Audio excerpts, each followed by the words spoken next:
आज के दौर में शायद ही ऐसे युवक मिलेंगे जो पढ़ लिख कर कृषि को अपना कैरियर बनाते होंगे। लेकिन हम आपको ऐसे युवाओं की टीम की जानकारी देंगे जो पढ़ लिख कर कृषि को अपना कैरियर बनाकर अपना जीविका तो चला ही रहे हैं। इसके अलावे आसपास के किसानों को कृषि के नई तकनीक के बारे में भी जानकारी बता रहे हैं। ऐसे ही एक युवाओं की टीम झारखंड के पूर्वी सिंहभूम जिला के पटमदा प्रखंड में है, जहां उनकी टीम नई तकनीक से खेती कर रही है। यही नहीं, इस दौरान गांव के आसपास किसानों को खेती की नई तकनीक की जानकारी भी दे रही है। हम लोग अभी फिलहाल तो अभी पॉली हाउस के अंदर है। यहाँ हम लोग खेती किए हैं, टमाटर का खेती किए हैं। और टमाटर हम लोग यहाँ और ये भी लगाए थे, खीरा भी लगाए थे। तो यहाँ भी मेनली हम लोग का टमाटर का खेती है। में लगभग और 5-6 वैरायटी जो मुख्य हो लगाया जाता है, जैसे कि आपका नन्हम्स का आता है 5005, बाकी होली आता है। और ये बहुत सारे अलग अलग किसान अलग अलग प्रकार के वैरायटीज़ का चयन करते हैं। तब से पिताजी का मदद कर रहे थे, फिर आगे करते करते करते मैंने ग्रेजुएशन किया यहीं से। तो ग्रेजुएशन के साथ साथ ये भी चल रहा था। फिर हम देखे कि धीरे धीरे इस पे हम बढ़ते गए। थोड़ा बहुत और भी रिसर्च कर रहे थे, ग्राफ्टिंग पे रिसर्च कर रहे थे, जैसे कि टमाटर पे भी ग्राफ्टिंग होता है और फलन ज़्यादा देता है। तो इस पे और करते गए, फिर देखा कि एफपीओ के द्वारा हम लोग और इसको बड़ा रूप दे सकते हैं, जो कि बात नहीं है।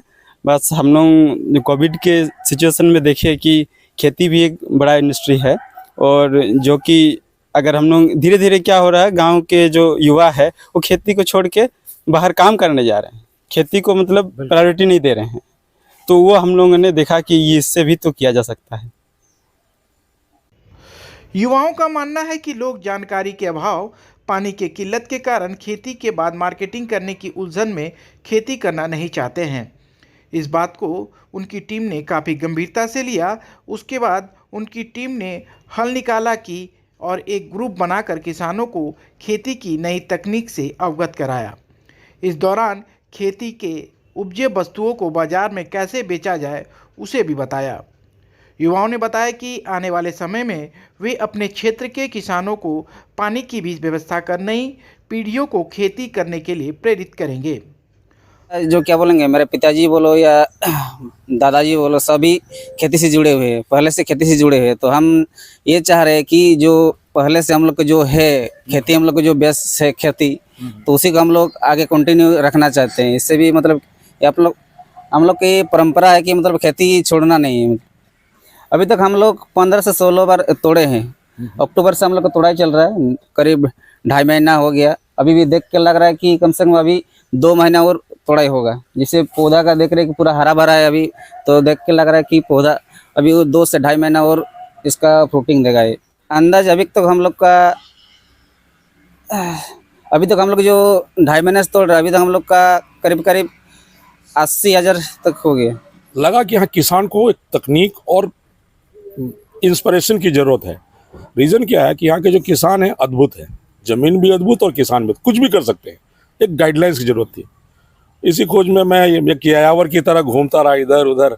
ये बच्चे लोग मिले मुझसे, सुनील, हिमांशु, युधिष्ठिर, उषारानी महतो भी नहीं है, प्रवीण, ये लोग मिले यहाँ। और एक सोच था कि कैसे इनको तकनीक, इन लोगों को लगा कि ये लोग चाह रहे हैं। तो हम लोगों ने मिल के एक एफपीओ का फॉर्मेशन किया। प्रधानमंत्री का बहुत जोर था। एफपीओ मृगव्यम उन्नत पूर्वी सिंहभूम के नाम से। और फिर उद्यान विभाग, कृषि विभाग, पशुपालन, वो लोग भी सपोर्ट करने लगे हम लोगों को। और तो पॉली हाउस उद्यान विभाग ने दिया, बड़ा खर्च है। और पॉली हाउस में कैसे किया जाए, तो पहले हुआ कि फूल, फिर बोला नहीं फूल नहीं। चूंकि ये बच्चे रिसर्च कर रहे थे तो लगा कि इनके बाद को चला जाए तो टमाटर। फिलहाल यह युवा किसान तकनीकी विधि से टमाटर की खेती कर रहे हैं और इन्होंने अभी तक करीब 80,000 रुपया के टमाटर बेच चुके हैं और इन्हें आशा है कि इन्हें और भी जल्द अच्छे बाज़ार इससे मिलेंगे। हालांकि इसके अलावे यह युवा किसान गांव-गांव जाकर नई तकनीकी विधि गांव के किसान को बता रहे हैं। इन युवा किसानों के द्वारा किया जा रहा यह प्रयास निश्चित ही सराहनीय और काबिले तारीफ है। Ravi Kumar Jha, NBT online, Jamshedpur.